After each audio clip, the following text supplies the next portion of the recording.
प्रथम कहानी। गंगा नदी कूଳରେ वाराणसी ବୋଲି ଗୋଟିଏ ଏକ ନଗରୀ ଅଛି। ଏହା କୈଳାସ ପରି ଶିବଙ୍କର ପ୍ରିୟସ୍ଥଳୀ। ଏଠାରେ ପ୍ରତାପ ମୁକୁଟ ନାମରେ ଜଣେ ପ୍ରତାପଶାଳୀ ରାଜା ରାଜତ୍ୱ କରୁଥିଲେ। ତାଙ୍କ ପୁତ୍ରର ନାମ ବଜ୍ର ମୁକୁଟ। ସେ ମଧ୍ୟ ପିତାଙ୍କ ପରି ଶକ୍ତିଶାଳୀ ଓ ରୂପବାନ ଥିଲେ। ମନ୍ତ୍ରୀପୁତ୍ରଙ୍କ ସହିତ ରାଜପୁତ୍ର ବଜ୍ର ମୁକୁଟଙ୍କର ଅଭେଦ୍ୟ ବନ୍ଧୁତା ଥିଲା। ଥରେ ଦୁଇ ବନ୍ଧୁ ମୃଗୟା କରିବାକୁ ଯାଇ ଏକ ଗଭୀର ଅରଣ୍ୟରେ ପ୍ରବେଶ କଲେ। ସେଠାରେ ଗୋଟିଏ ସୁନ୍ଦର ପୁଷ୍କରିଣୀ ଦେଖି ଦୁହେଁ ହସ୍ତପଦ ଧୋଇ ଜଳପାନ କଲେ ଓ ଏକ ବୃକ୍ଷ ମୂଳରେ ବିଶ୍ରାମ କଲେ। ଇତ୍ୟବସରରେ ଏକ ଦିବ୍ୟ ସୁନ୍ଦରୀ ଲାବଣ୍ୟମୟୀ କନ୍ୟା ସେହି ପୁଷ୍କରିଣୀରେ ସ୍ନାନ କରିବାକୁ ଆସିଲା।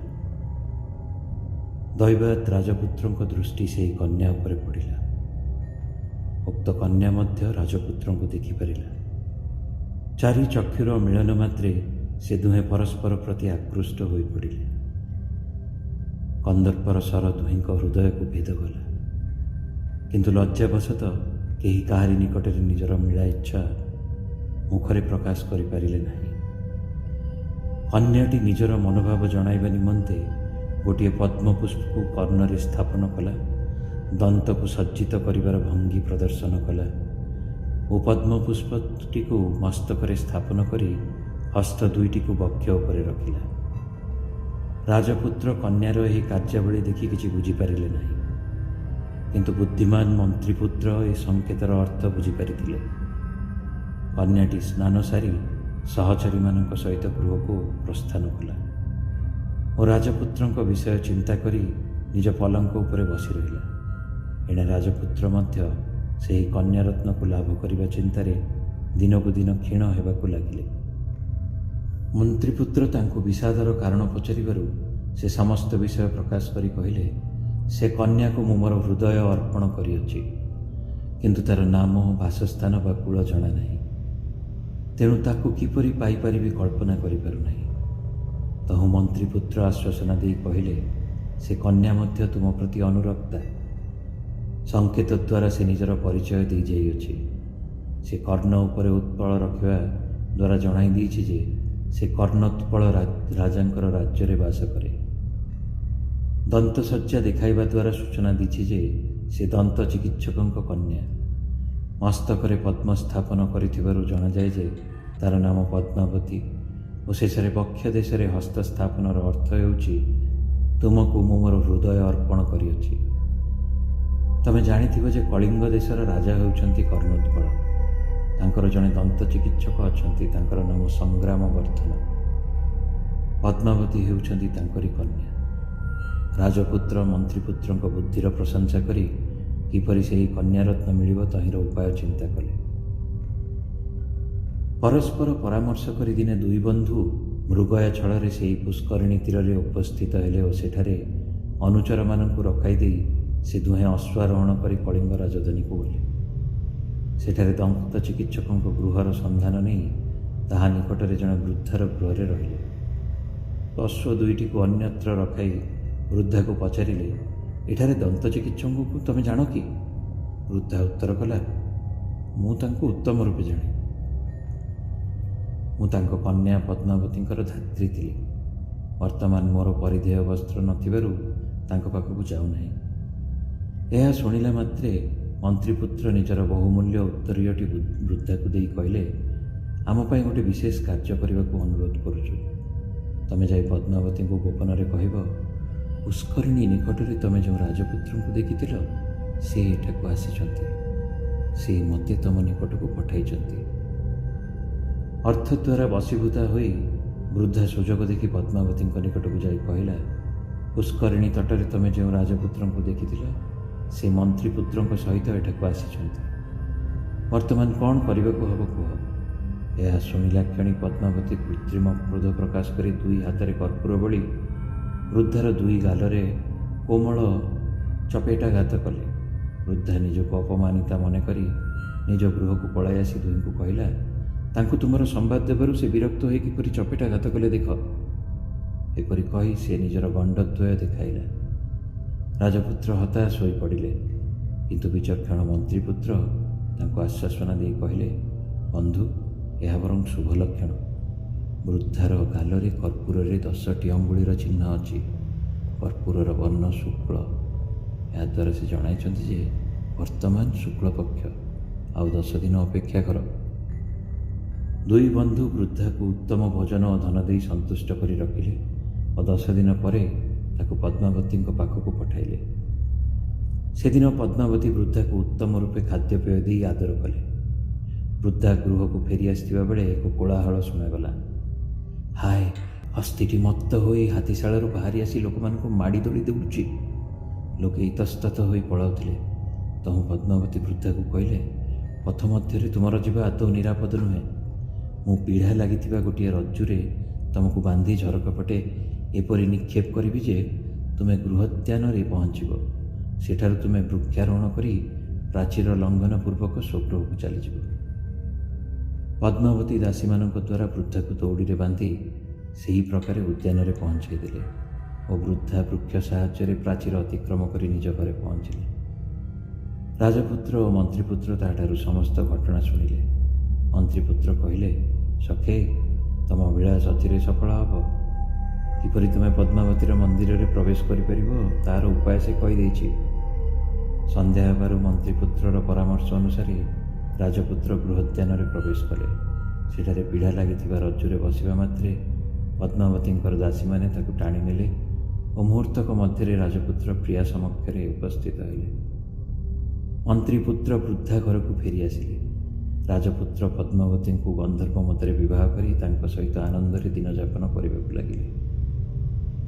କିଛି ଦିନ ପରେ ରାଜପୁତ୍ର କହିଲେ, ପ୍ରିୟେ, ମୋର ସଖା ଏତେ ଦିନ ହେଲା ଏକାକୀ ଅଛନ୍ତି। ମୁଁ ତାଙ୍କୁ ଦେଖି ଫେରି ଆସିବି। ପଦ୍ମାବତୀ ପଚାରିଲେ, ଭଲ କଥା, କିନ୍ତୁ ମୁଁ ଯେଉଁ ସବୁ ସଂକେତ କରିଥିଲି ସେସବୁର ଅର୍ଥ ତମେ ବୁଝିଥିଲ କି ତମର ବନ୍ଧୁ ବୁଝି ତୁମକୁ କହିଥିଲେ? ରାଜପୁତ୍ର ଉତ୍ତର ଦେଲେ, ବାସ୍ତବରେ ମୋର ବନ୍ଧୁ ମନ୍ତ୍ରୀପୁତ୍ର ସେସବୁର ଅର୍ଥ ବୁଝି ମୋତେ କହିଥିଲେ। ଏହା ଶୁଣି ପଦ୍ମାବତୀ କହିଲା, ତମର ସେ କଥା ମୋତେ ଆଗରୁ କହିବା ଉଚିତ ଥିଲା। ସେ ତୁମର ବନ୍ଧୁ, ତେଣୁ ମୋ ଭ୍ରାତା।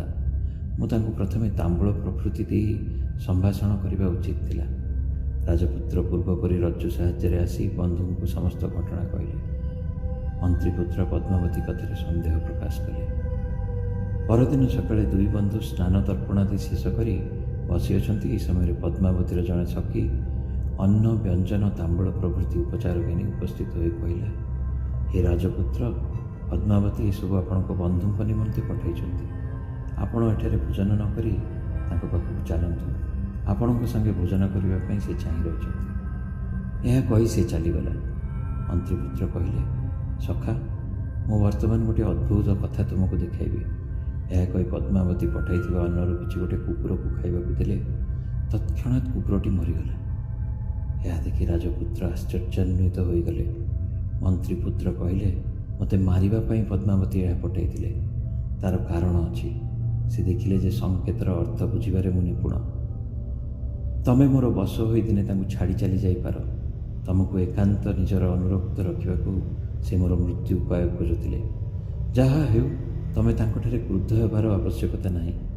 ମୁଁ ତାର ପ୍ରତିକାର ଚିନ୍ତା କରୁଛି। ଏହି ସମୟରେ ବାହାରେ କୋଳାହଳ ଶୁଣାଗଲା। ହାୟ ହାୟ, ରାଜାଙ୍କର ସେ ସୁପୁତ୍ର ଘୋର ବିପଦରେ ପଡ଼ିଛନ୍ତି। ଏହା ଶୁଣିଲା କ୍ଷଣି ମନ୍ତ୍ରୀପୁତ୍ର କହିଲେ, ବନ୍ଧୁ, ଆଜି ରାତିରେ ତମେ ପଦ୍ମାବତୀଙ୍କ ଗୃହକୁ ଯିବ। ତାଙ୍କୁ ପ୍ରଚୁର ମଦ୍ୟପାନ କରାଇବ, ଯେପରିକି ସେ ଅଚେତନ ହୋଇ ମୃତବତ୍ ପଡ଼ି ରହିବେ। ଏହି ସମୟରେ ଗୋଟିଏ ଉତ୍ତପ୍ତ ଲୌହ ଶୂଳ ଦ୍ୱାରା ତାଙ୍କ କଟି ଦେଶରେ ଶୂଳ ଚିହ୍ନ ଅଙ୍କନ କରିଦେବ। ତତ୍ପରେ ତାଙ୍କ ଦେହରୁ ରତ୍ନାଳଙ୍କାରମାନ ଘେନି ପୂର୍ବପରି ଚାଲି ଆସିବ। ତେଣିକି ଯାହା କରିବା କଥା ମୁଁ କରିବି। ଏହା କହି ସେ ରାଜପୁତ୍ରଙ୍କୁ ଗୋଟିଏ ଲୌହ ନିର୍ମିତ ତ୍ରିଶୂଳ ଦେଲେ। ରାଜପୁତ୍ର ଏହି ଉପଦେଶ ଅକ୍ଷରେ ଅକ୍ଷରେ ପାଳନ କଲେ ଓ ଅଳଙ୍କାର ଆଦି ସହ ବନ୍ଧୁଙ୍କ ନିକଟରେ ଉପସ୍ଥିତ ହେଲେ। ତହୁଁ ମନ୍ତ୍ରୀପୁତ୍ର ନିଜ ତପସ୍ୱୀ ବେଶ ଧାରଣ କଲେ ଓ ରାଜପୁତ୍ରଙ୍କୁ ନିଜର ଶିଷ୍ୟ ବେଶରେ ସଜ୍ଜିତ କରି ଶ୍ମଶାନକୁ ଗଲେ। ସେ ରାଜପୁତ୍ରଙ୍କୁ କହିଲେ, ତମେ ଏହି ଅଳଙ୍କାର ମଧ୍ୟରୁ ରତ୍ନମାଳାଟି ନେଇ ବଜାରରେ ବିକିବାକୁ ଯାଅ। ନଗର ରକ୍ଷୀମାନେ ତମକୁ ଧରିଲେ କହିବ, ମୋ ଗୁରୁ ଏହାକୁ ବିକିବା ପାଇଁ ମୋତେ ଦେଇଛନ୍ତି। ସିଏ କାହୁଁ ଆଣିଲେ ତାଙ୍କୁ ପଚାର। ବନ୍ଧୁଙ୍କଠାରେ ଅଟଳ ବିଶ୍ୱାସ ଥିବାରୁ ରାଜପୁତ୍ର ସେହିପରି କଲେ। ନଗର ରକ୍ଷୀମାନେ ତାଙ୍କୁ ଧରି ପଚାରିଲେ, ଏ ହାର ହେଉଛି ଦନ୍ତ ଚିକିତ୍ସକଙ୍କ କନ୍ୟା ପଦ୍ମାବତୀର। ତମେ କେଉଁଠୁ ପାଇଲ? ରାଜପୁତ୍ର ଉତ୍ତର ଦେଲେ, ମୋ ଗୁରୁଦେବ ମୋତେ ଏହା ବିକିବା ପାଇଁ ପଠାଇଛନ୍ତି, ତାଙ୍କୁ ପଚାରନ୍ତୁ। ନଗରପାଳ ତପସ୍ୱୀ ବେଶଧାରୀ ମନ୍ତ୍ରୀପୁତ୍ରଙ୍କୁ ପଚାରିଲେ, ମହାଭାଗ, ଆପଣଙ୍କର ଶିଷ୍ୟ ଏ ରତ୍ନହାର କେଉଁଠାରୁ ପାଇଲେ ଦୟାକରି କୁହନ୍ତୁ। ଛଦ୍ମବେଶୀ ମନ୍ତ୍ରୀପୁତ୍ର ନଗରପାଳଙ୍କୁ ଡାକିନେଲେ ଓ ଏକାନ୍ତରେ କହିଲେ, ମୁଁ ଜଣେ ତପସ୍ୱୀ। ଗତ ରାତ୍ରିରେ ଏହି ଶ୍ମଶାନରେ ଥିଲି। ଏହି ସମୟରେ ସମସ୍ତ ଯୋଗିନୀ ମଣ୍ଡଳୀ ଏଠି ଉପସ୍ଥିତ ହେଲେ। ସେମାନଙ୍କ ମଧ୍ୟରୁ ଏକ ଯୋଗିନୀ ଜଣେ ରାଜପୁତ୍ରର ବକ୍ଷ ଚିରି ତାର ହୃଦକ କମଳ ଦ୍ୱାରା ଭୈରବଙ୍କର ଅର୍ଚ୍ଚନା କଲା। ତତ୍ପରେ ସେ ସୁରାପାନରେ ମତ୍ତ ହୋଇ ମୁଖ ବିକୃତ କରି ମୋ ସମ୍ମୁଖକୁ ଗଲା ଓ ମୋ ଅକ୍ଷମାଳ ଛଡ଼ାଇ ନେବାକୁ ବସିଲା। ମୋ ଜପରେ ବାଧା ହେବାରୁ ମୁଁ କ୍ରୁଦ୍ଧ ହୋଇ ମନ୍ତ୍ର ବଳରେ ତ୍ରିଶୂଳକୁ ଉତ୍ତପ୍ତ କରି ତା କଟି ଦେଶରେ ଚିହ୍ନ କରିଦେଲି ଓ ତାର ଗଳାରୁ ମୁକ୍ତାମାଳାଟି ନେଇ ଆସିଲି। ଆଜି ସେହି ମାଳାକୁ ବିକ୍ରି କରିବାକୁ ପଠାଇଥିଲି। ନଗରପାଳ ରାଜାଙ୍କୁ ସମସ୍ତ ଘଟଣା ଜଣାଇଲେ। ଜଣେ ବିଶ୍ୱସ୍ତ ବୃଦ୍ଧାକୁ ପଠାଇ ରାଜା ଅବଗତ ହେଲେ ଯେ ଦନ୍ତ ଚିକିତ୍ସକଙ୍କର କନ୍ୟାର କଟି ଦେଶରେ ତ୍ରିଶୂଳର ଚିହ୍ନ ଅଛି ଓ ସେହି ମୁକ୍ତାବଳୀଟି ସେହି କନ୍ୟାର। ତେଣୁ ସେ ସ୍ଥିର କଲେ ଯେ ଏହି କନ୍ୟା ବାସ୍ତବରେ ଏକ ଡାକିନୀ ଓ ସେ ତାଙ୍କ ପୁତ୍ରର ଶରୀରରେ ପ୍ରବେଶ କରି କଷ୍ଟ ଦେଉଅଛି। ତେଣୁ ସେ ଛଦ୍ମବେଶୀ ତପସ୍ୱୀଙ୍କ ପରାମର୍ଶ କ୍ରମେ ପଦ୍ମାବତୀଙ୍କୁ ନିର୍ବାସନ ଦଣ୍ଡ ଦେଲେ। ସଙ୍ଗେ ସଙ୍ଗେ ତାଙ୍କୁ ନେଇ ଗଭୀର ଅରଣ୍ୟରେ ଛାଡ଼ି ଦିଆଗଲା। ତାଙ୍କର ପିତାମାତା ଦୁଃଖରେ ବିଳାପ କରିବାକୁ ଲାଗିଲେ। ସେଦିନ ସନ୍ଧ୍ୟାରେ ରାଜପୁତ୍ର ଓ ମନ୍ତ୍ରୀପୁତ୍ର ଛଦ୍ମବେଶ ତ୍ୟାଗ କରି ଅରଣ୍ୟରେ ଉପସ୍ଥିତ ହେଲେ ଓ ପଦ୍ମାବତୀଙ୍କୁ ଅଶ୍ୱପୃଷ୍ଠରେ ବସାଇ ନିଜର ରାଜ୍ୟକୁ ଚାଲିଗଲେ। ରାଜପୁତ୍ର ତାଙ୍କ ସହିତ ସୁଖରେ କାଳଯାପନ କଲେ, କିନ୍ତୁ ପଦ୍ମାବତୀଙ୍କର ପିତାମାତା ଭାବିଲେ ଯେ ହିଂସ୍ର ଜନ୍ତୁଙ୍କ ଦ୍ୱାରା ତାଙ୍କର କନ୍ୟା ନିହତ ହୋଇଛି। କନ୍ୟା ଶୋକରେ କିଛି କାଳ ପରେ ସେ ଦୁହେଁ ପ୍ରାଣତ୍ୟାଗ କଲେ। କାହାଣୀଟି କହିସାରି ବେତାଳ ରାଜା ତ୍ରିବିକ୍ରମସେନଙ୍କୁ ପଚାରିଲା, ହେ ରାଜା, ଦନ୍ତ ଚିକିତ୍ସକ ଓ ତାହାର ପତ୍ନୀଙ୍କ ମୃତ୍ୟୁଜନିତ ପାପରେ ସବୁଠାରୁ ଅଧିକ ଭାଗୀ କିଏ? ରାଜପୁତ୍ର କି ମନ୍ତ୍ରୀପୁତ୍ର କି ପଦ୍ମାବତୀ?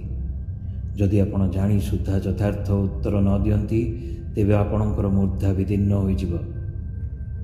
ରାଜା ଉତ୍ତର ଦେଲେ, ହେ ଯୋଗେଶ୍ୱର, ତମକୁ କ'ଣ ବା ଅଜଣା ଅଛି?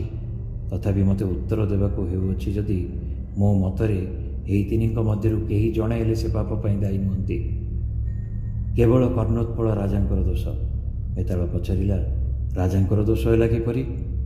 ତହୁଁ ରାଜା ତ୍ରିବିକ୍ରମସେନ କହିଲେ, ମନ୍ତ୍ରୀପୁତ୍ର ଯାହା କିଛି କରିଛି ସବୁ ନିଜର ପ୍ରଭୁ ରାଜପୁତ୍ରଙ୍କ ମଙ୍ଗଳ ଉଦ୍ଦେଶ୍ୟରେ କରିଛି, ତେଣୁ ତାର ଦୋଷ ହୋଇନପାରେ। ରାଜପୁତ୍ର ଓ ପଦ୍ମାବତୀ କାମ ପୀଡ଼ିତ ହୋଇଥିବାରୁ ବିଚାର ଶକ୍ତିହୀନ ଥିଲେ, ତେଣୁ ସେମାନଙ୍କୁ କୌଣସି କାର୍ଯ୍ୟ ପାଇଁ ଦୋଷ ଦିଆଯାଇ ନପାରେ। କିନ୍ତୁ ରାଜା ନୀତିଶାସ୍ତ୍ରଜ୍ଞ ଓ ବିଚାର ଶକ୍ତି ସମ୍ପନ୍ନ ହେଲେ ହେଁ ପ୍ରକୃତ ଘଟଣାର ସନ୍ଧାନ ନ ନେଇ ବିଚାରହୀନ ଭାବରେ କାର୍ଯ୍ୟ କରିଛନ୍ତି। ତେଣୁ ରାଜା ହିଁ ସେ ଦୁହିଁଙ୍କ ମୃତ୍ୟୁର କାରଣ। ଏହା ଶୁଣି ବେତାଳ ରାଜାଙ୍କ ସ୍କନ୍ଧରୁ ଚାଲିଯାଇ ସେହି ସିଂସପା ବୃକ୍ଷକୁ ଆଶ୍ରୟ କଲା।